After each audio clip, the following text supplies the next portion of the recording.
And today I have for you guys, as you saw in the beginning, a 2-tier shelf decor piece. So right here I'm just showing you guys that I have the plungers that I used, and I went ahead and took them off of the poles themselves, twisted them right off, and then I cut them in half with a hand saw. And now I'm just going and taking some sandpaper, and I'm going to go ahead and sand down each one of the poles and make sure that it is nice and smooth and take out these rough edges that the saw kind of made for me. So I do understand that this angle is not going to be the best angle. However, we're going to go ahead and change that a little bit ways through the video.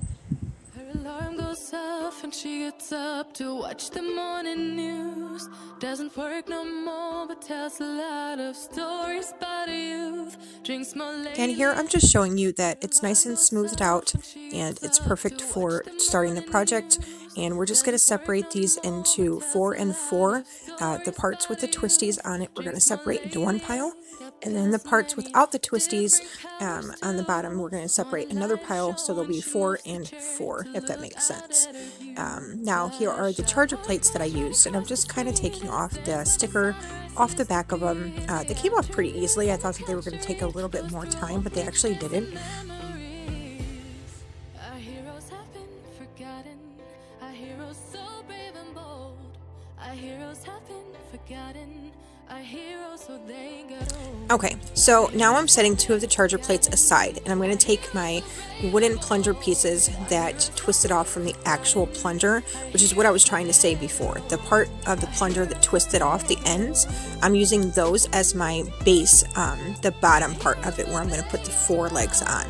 Now, originally I was going to put them how they're placed right there, as I'm showing, but then I decided, I want to make this a little bit different.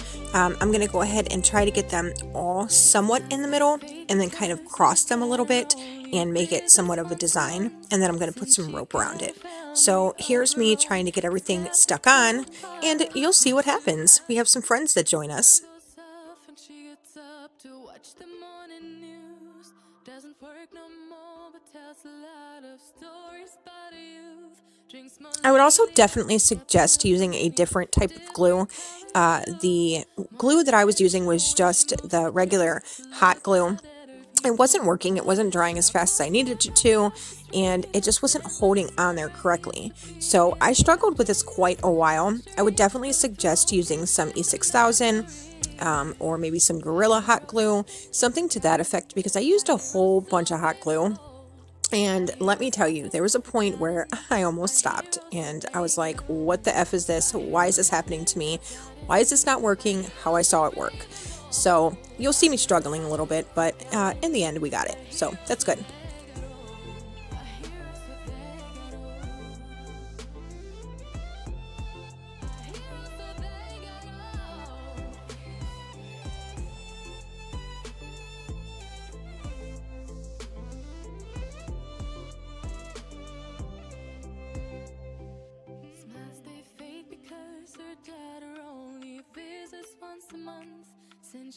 Alright, so our little friends have joined us, as you can see.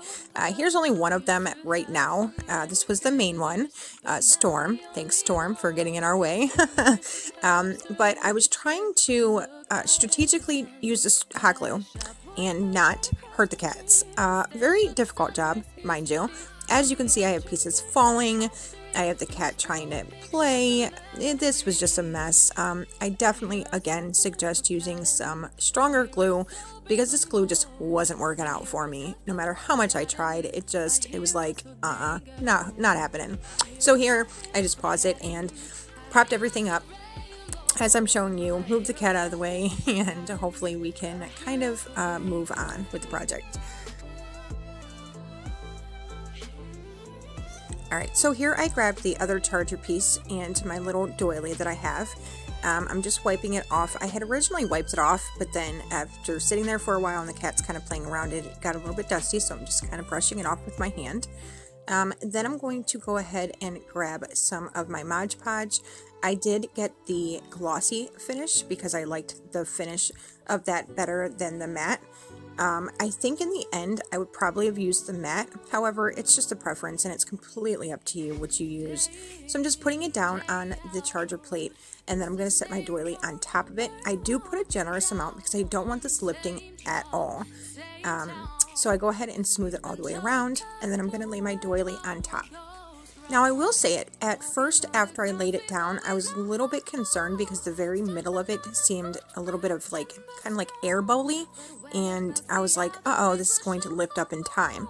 After it dried and everything settled, it actually turned out to be just fine, no big deal. So I'm just brushing the Mod Podge over top of the doily now to make sure that it's very well stuck on. At first I was just going to set this on here, not Mod Podge it down, so that I could be able to take it off and put it on if I wanted to maybe switch things up. But in the end I thought, you know what, we're just going to go through it, we're going to commit, and we're just going to make it happen, because if we don't commit, things aren't ever going to happen, are they? And as you can see, here's Storm again. Oh yeah, yep, he definitely likes to see what's going on. He wants to play with that paintbrush so bad. Eventually I had to get him out of the room. Unfortunately, he just couldn't help himself. So again, right here I am just Mod Podging everything down, and then we will see what's next.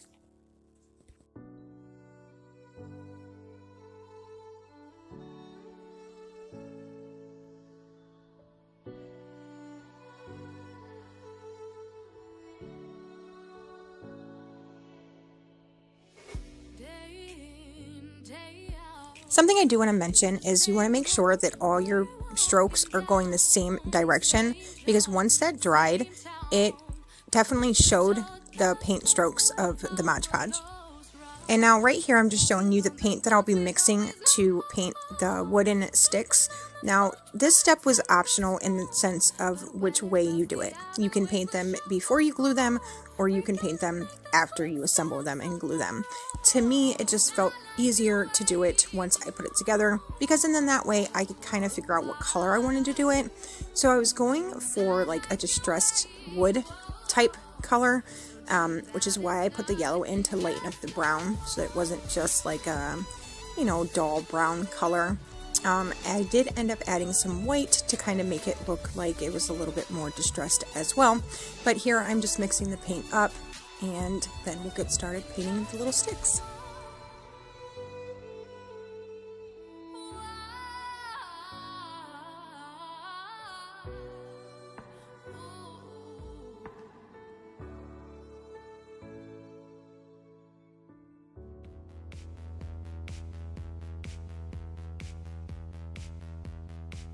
If I could explain to you guys, this cat, like, no joke, seriously, now this is the other one, this is Ava, she was all about trying to see what I was doing, and they were just so intrigued by what I was doing. I had to keep on getting up and bringing their attention to something else, and then continue painting. Oh, I just went back and forth. Let me tell you, no cats in the craft room.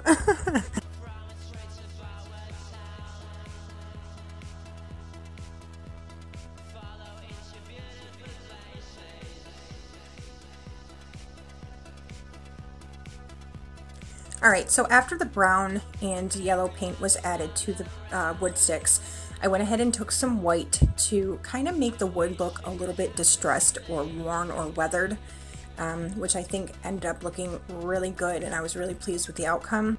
And I was also mixing water in with the white to thin it out, so that it didn't become so, you know, bright, and it kind of like diluted it a little bit.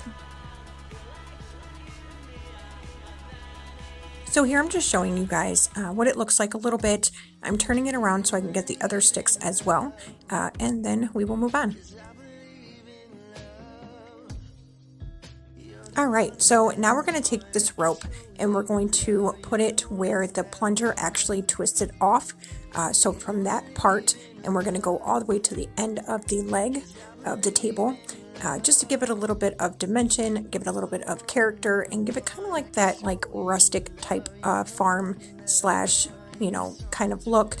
So I'm just using the hot glue gun, and I'm taking it, putting it on the rope, attaching it to the wooden stick, and I'm just going to go around again where the plunger was removed off, hot gluing it as I go.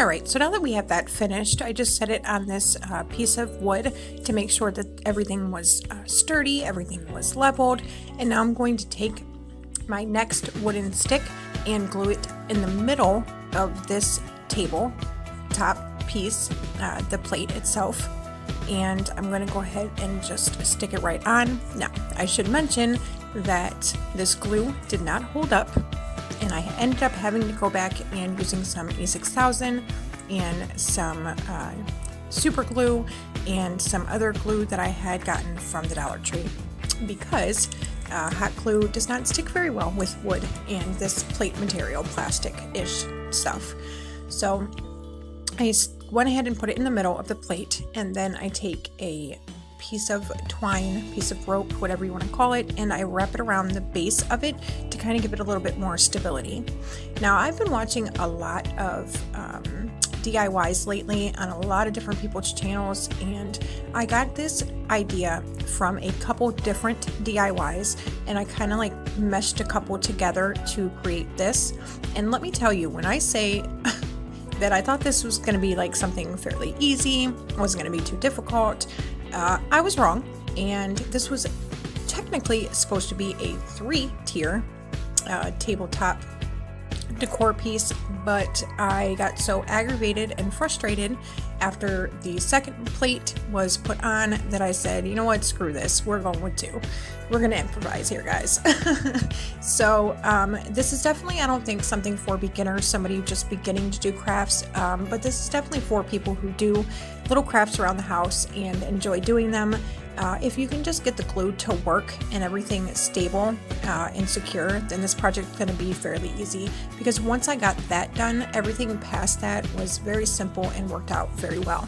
So as you can see, our little friends are back. Oh, they were aggravating me so bad, but I had to remember that they're just kittens. So you'll see me trying to do this without getting them hurt. The hot glue gun is obviously very warm, so I wanted to make sure that they were not getting burnt. I was not getting burnt, and everybody was happy and safe. All right, guys, so here I go.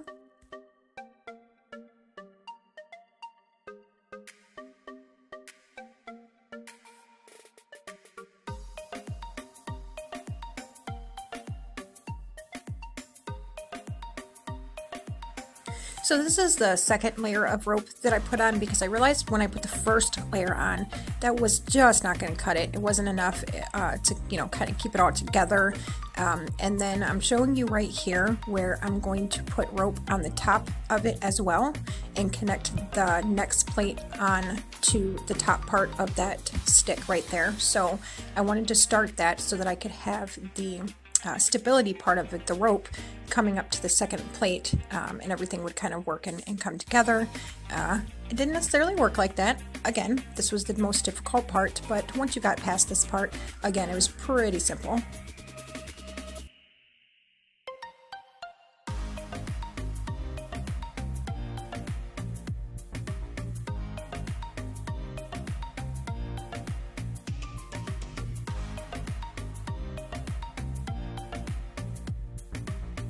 Alright, so here's where we take that second plate and we attach it right directly in the middle of the plate onto this stick right here.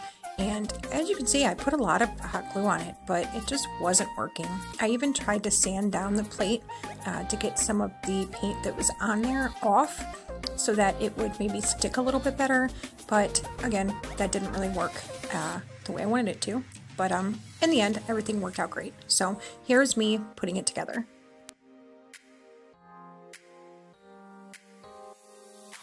Alright, so I have that there, and once it was sturdy enough to flip over, I went ahead and flipped the entire thing over so that I could continue to wrap the rope around the piece of wood, and then I continued to glue around the plate and just continue to wrap and wrap and wrap. I would suggest maybe using a thicker rope, or even taking this rope and doing it in a braid that would make the rope thicker, because maybe that would give it a little bit more stability and a little bit more support. However, the way that I did it, it did end up working, so I think it's just, again, more of a preference thing. So while everything was flipped over, I took this time to add my E6000 to each point where I put the wood to the plate, because I wanted to make sure that everything was nice and sturdy, nice and glued on, and I wasn't going to have anything break when I lifted this up. Then I took 3 pieces of the rope and I braided them to make a long braid, which now I'm trimming.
These are glued on, secure. We're going to go ahead and put this to the side.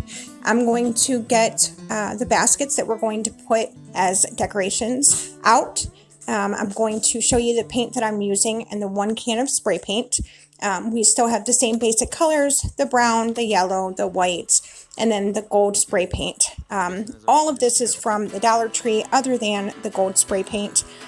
Here I'm just mixing it up. Mix, mix, mix, mix, mix, mix.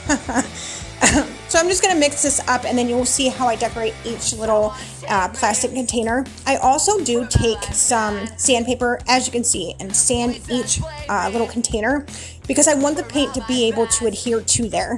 And without doing this step, you're going to have peeling paint. Don't want that, do we? So we're not going to have that, are we? Not if we sand it. Yeah.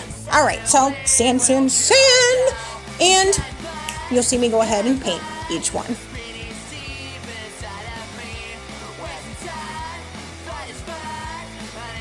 Alright, so I'm just showing you up close what they look like. And don't forget, like and subscribe! Oh yeah! Go ahead and hit that like button. And don't forget that subscribe button so that you can get notified every time I upload another video. Oh yeah, oh yeah, oh yeah, painting fast motion. Oh yeah, oh yeah.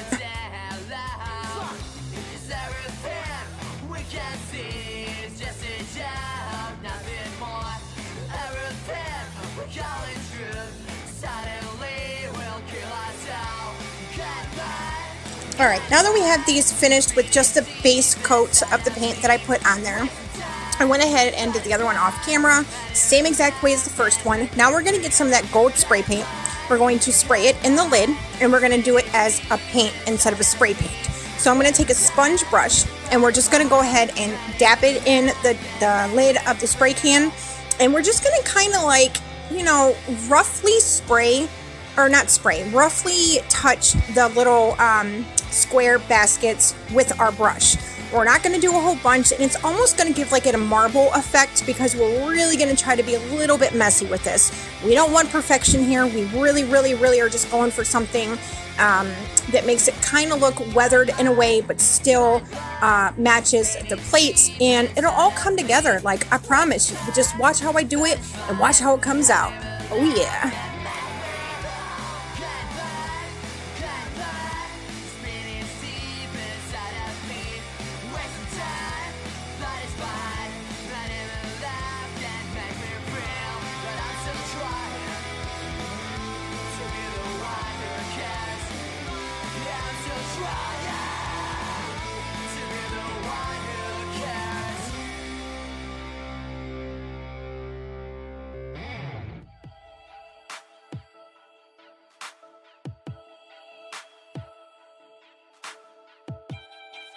Alright, so I ended up using a harder brush instead of those foam brushes because the harder brush was kind of giving it more of like the look I was going for. The gold really sticks out to the point where it kind of gives it that shine, because this acrylic paint has absolutely no shine to it at all. It's very dull. So having these different textures, the dry, matte look, and then a sparkly, shiny overlook with the gold on it, and then going back over it and putting some acrylic paint, some white paint over top of it again, makes this so layered in colors. It makes it pop. It honestly kind of blew my mind at the transformation of these little baskets, because they turned from, they look like they were from the Dollar Tree, to some like little baskets that, you know, I could have bought from Michael's or Packatans, or, you know, some a little bit of a high-ender-ish place, and I was really happy with the outcome. Alright, so I ended up having to use a harder brush. It just kind of gave me the look that I was going for better. And I take the white and I kind of just like, just like dot it around, kind of a messy dot around kind of thing. Just to give it some texture over the shine, so the shine wasn't too much. And you can still see the dull paint coming in from the base coat. And then you'll see that I'm going to take the white again, and I'm going to just take it right around the corners, right on each 4 corners, and I'm just going to go up the little indents and around the bottom edge to create this like old weather type of look. And I'm going to take the gold again and kind of go back over the whole thing to kind of, again, give it some more dimension.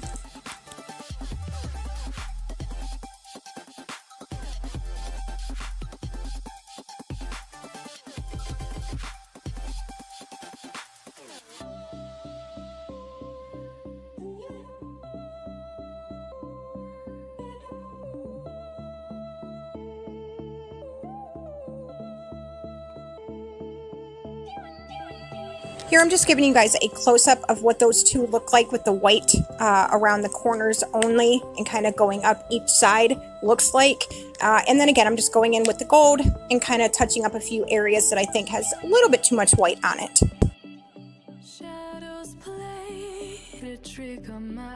And here I'm just using the small foam blocks that you use for flowers from the Dollar Tree, and I put one in each little container.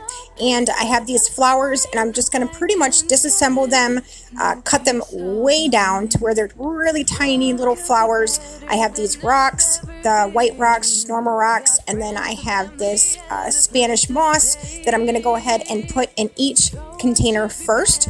And then I'm going to put the flowers in, and then you will see what else I do.